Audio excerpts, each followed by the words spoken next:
content de vous voir parce que je suis avec lui. Les jours sont comptés, je suis astrologue, je sais quand je dois partir.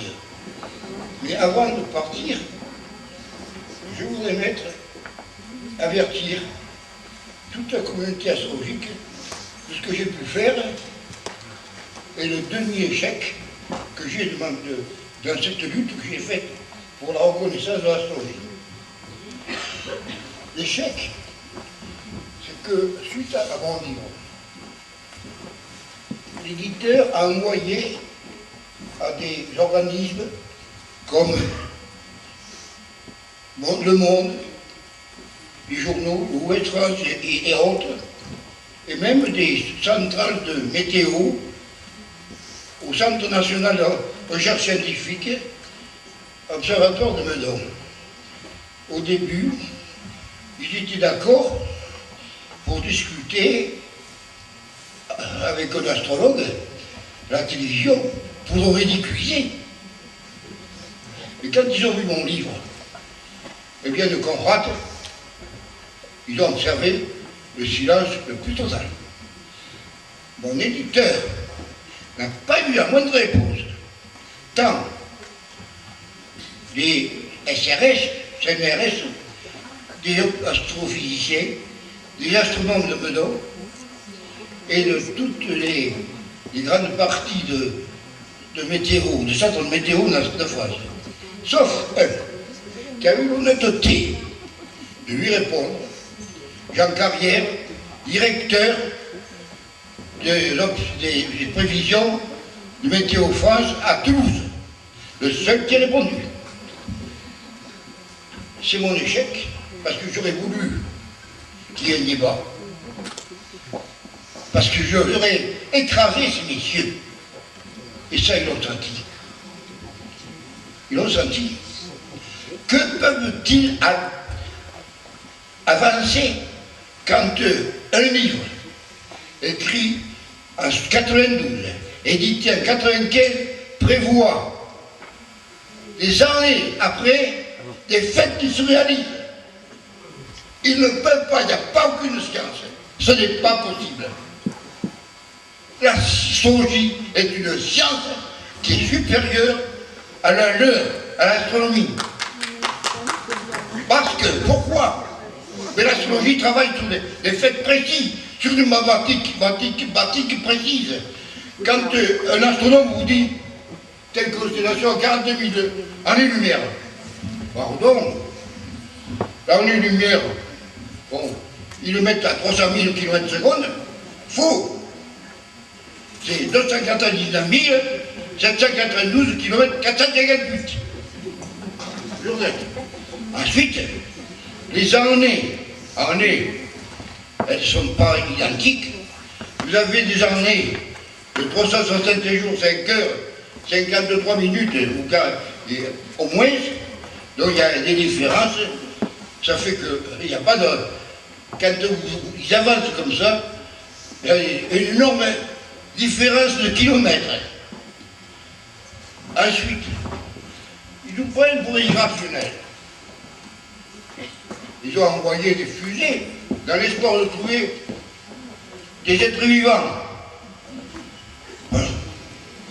Alors, ils n'ont pas réfléchi que la nature crée l'unicité dans la multiplicité. C'est-à-dire que vous, comme moi, n'importe qui, il n'y a pas de double. Que vous soyez sortis du même père, de la même mère, il n'y a pas de double. C'est pas possible. Eh bien, l'univers, c'est comme nous. Parce que chacun de nous, nous sommes des univers. Voilà ce que je voulais dire.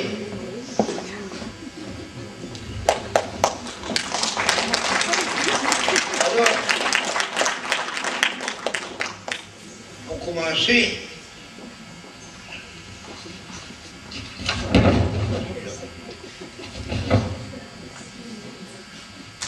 tout d'abord, merci et félicitations pour l'intérêt que vous prenez à une astrologie scientifique qui a le privilège de prévoir bien des choses interdites à ce que l'on appelle la science officielle.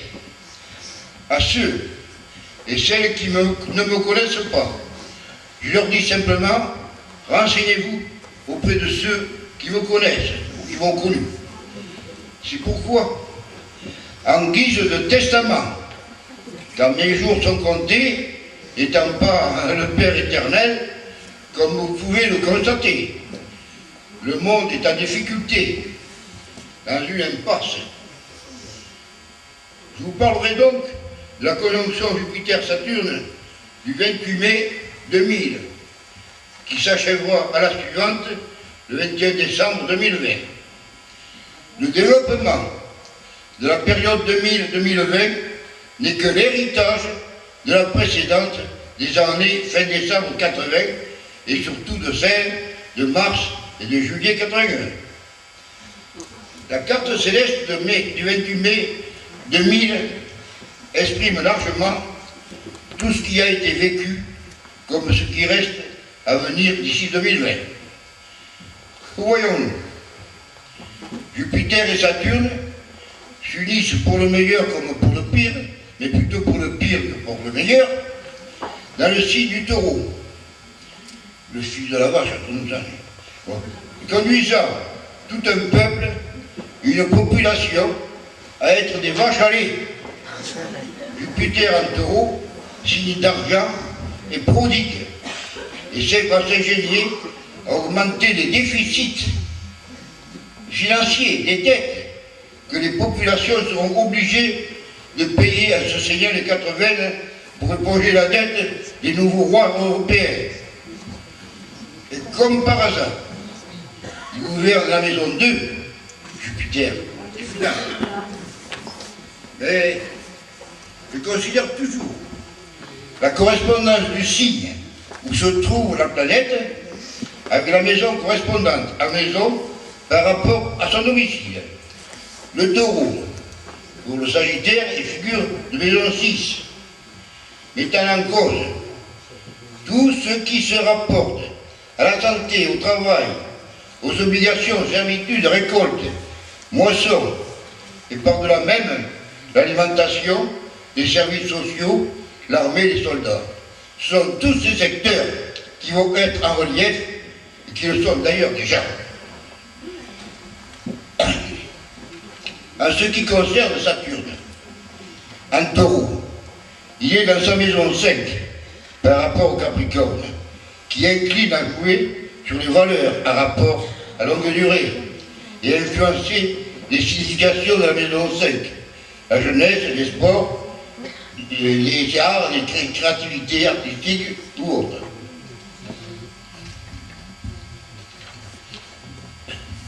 C'est aussi le significateur de celui qui gouverne les finances d'un groupe.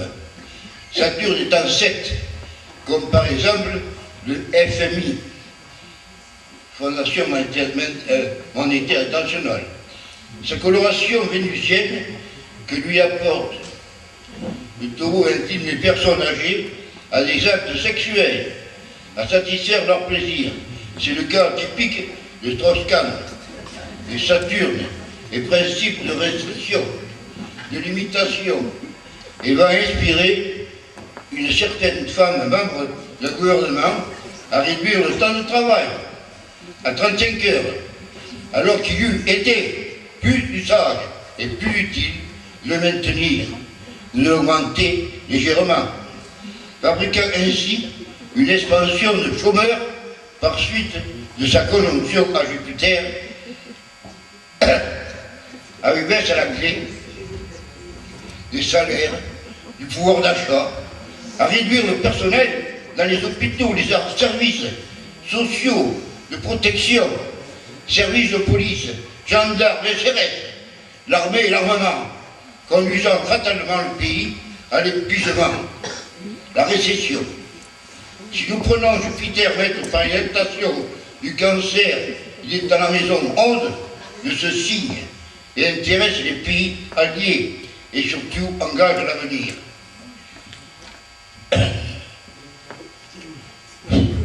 Saturne, méthode 12, par ses exaltations, est en maison 8 de la balance, Ils sont ainsi le glas,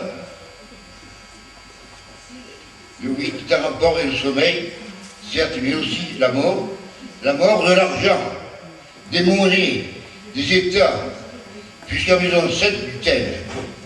Une transformation appauvrissante que nous constatons actuellement. Pourquoi? Parce que ça a été fait en dépit du bon sens.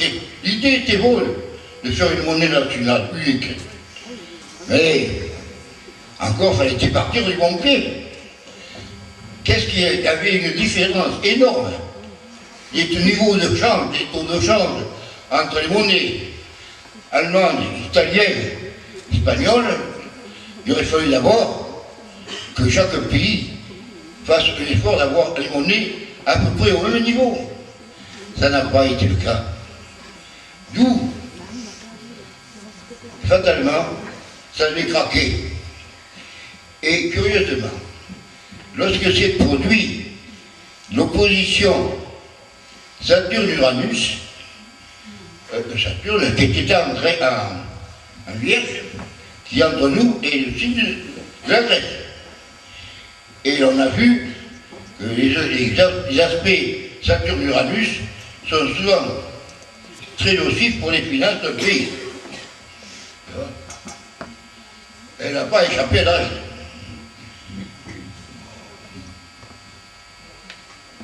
Alors, je vais abréger parce que ça m'est compté.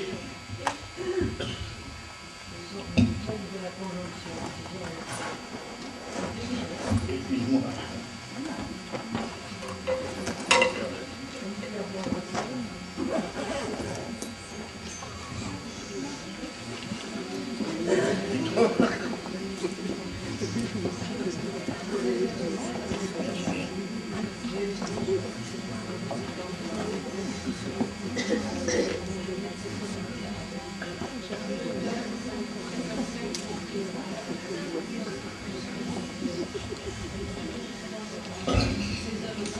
C'est qui ce livre?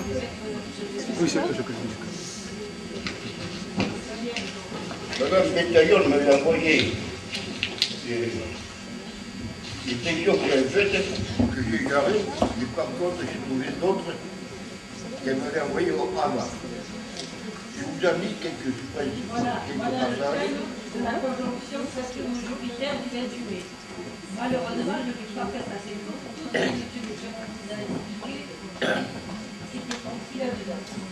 Reprenons la carte céleste de la conjonction Jupiter-Saturne du mois de mai 2000, qui occupe le taureau et la maison 7 du thème.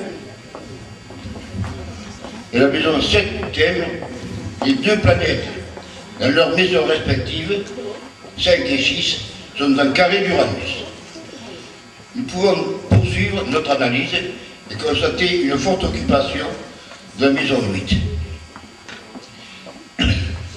Au moment où je compose ces lignes, 12 mai 2010, il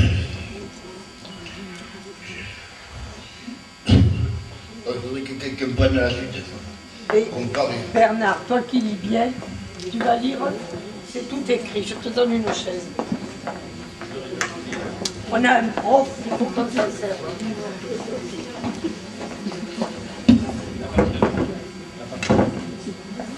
La maison 12.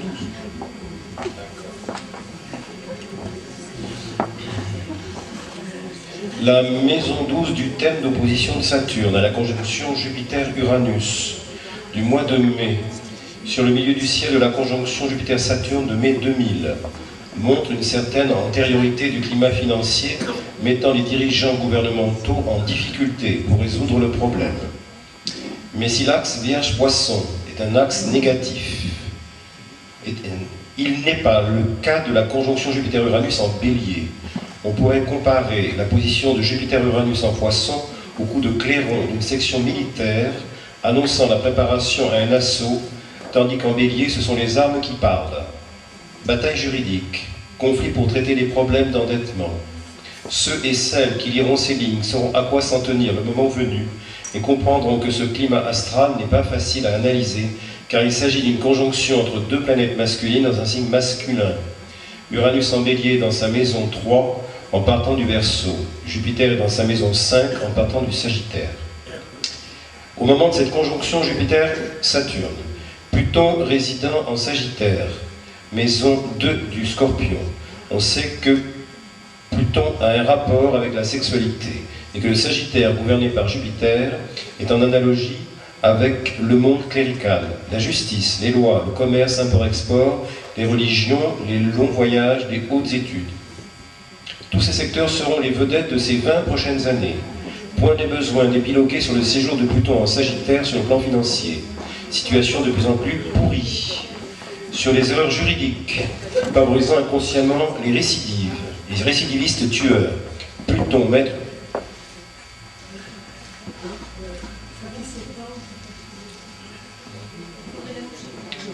Oui, ça va aller? D'accord, je continue. Non.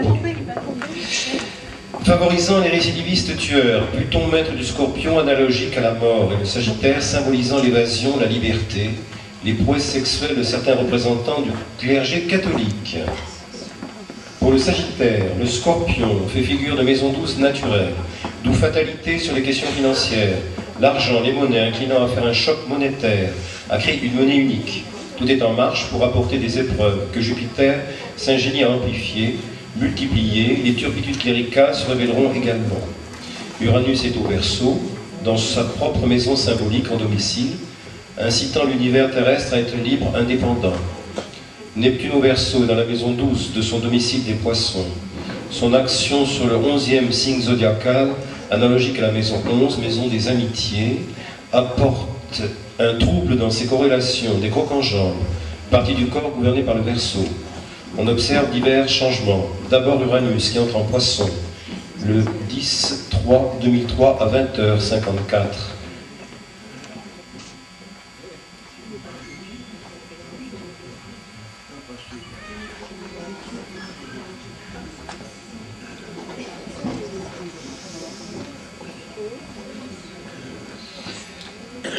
Commence à mettre à mal les monnaies, créer du désordre. Puis Pluton, fin janvier 2008, entre en Capricorne, maison 3 du Scorpion, incitant les dirigeants à prôner les restrictions, la réorganisation du système des retraites et de l'économie. Il réalise la nécessité de vivre mieux avec moins. Pluton apporte crise, changement, instabilité gouvernementale, problèmes de communication, Internet, téléphone, VTT, de transport en commun, taxi, bus, circulatoire et immunitaire à tout.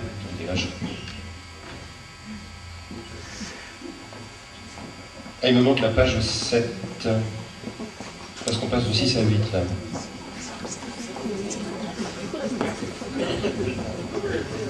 Je vais vous résumer ce qu'il a dit parce que c'est moi qui l'éteins. Alors je peux vous le dire parce que je le sais. Parce que nous connaissons depuis des années avec Georges. Dès 2004, Georges avait prédit la crise. Il avait prévu la fin du mur de Berlin bien avant Barbeau, et beaucoup plus avec le pourquoi, le comment des choses. Il avait prévu la crise de 2010 dès 2004. Il avait prévu les élections de 95 dans l'ordre, en disant que Jospin n'y serait pas. En 2002, il a prévu le résultat des élections dans l'ordre, c'est-à-dire que ça fait de nombreuses années que Georges fait des prédictions, et je peux vous dire que c'est au moins à la hauteur de ce qu'a fait André Barbeau. C'est un spécialiste de l'astrométéorologie, donc là aujourd'hui il n'est peut-être pas bien, mais vous avez affaire à un grand astrologue. Et rien que pour cela, vous pouvez lui dire merci, et vous pouvez l'applaudir. Et peut-être qu'il peut nous dire qu'il a travaillé sur les élections de cette année, peut-être qu'il est trop fatigué pour le faire, mais enfin, nous lui devons un grand merci, parce que vous savez, dans ces dernières années, on n'a quand même pas eu grand monde de la hauteur astrologique de M. Duperron. Et rien que pour ça, je veux quand même que pour ceux qui le savent, et ceux qui ne le savent pas, qu'ils le sachent. Est-ce que tu as travaillé sur les élections, Georges? Ou pas? Tu me dis. Bon. J'ai abandonné. Tu as abandonné, tu n'as pas dit. Voilà. Transit. Le 8 solaire, Voilà. Et alors tu dis que c'est très difficile, c'est ce que tu dis. Voyez, voilà enfin un bon astrologue qui vous dit, eh bien, autant les autres fois j'ai su, autant les autres fois j'ai dit, autant je reconnais cette fois que c'est difficile. Et je crois que ça va être la vérité, même s'il y a un côté qui va l'être largement pas. C'est vrai qu'astrologiquement, d'ailleurs, quand on regarde les prévisions partout, hein, c'est du 50-50, et je dirais presque qu'on dirait la couleur politique de la prévision qui est faite. Donc, on verra. Donc, Georges, merci quand même.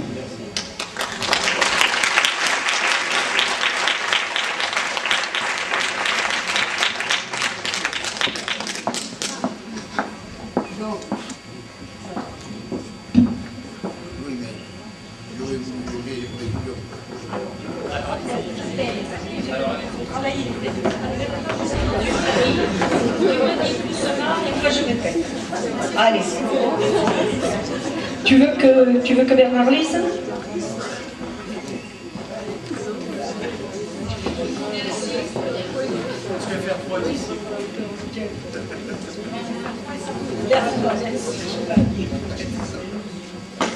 C'est ça?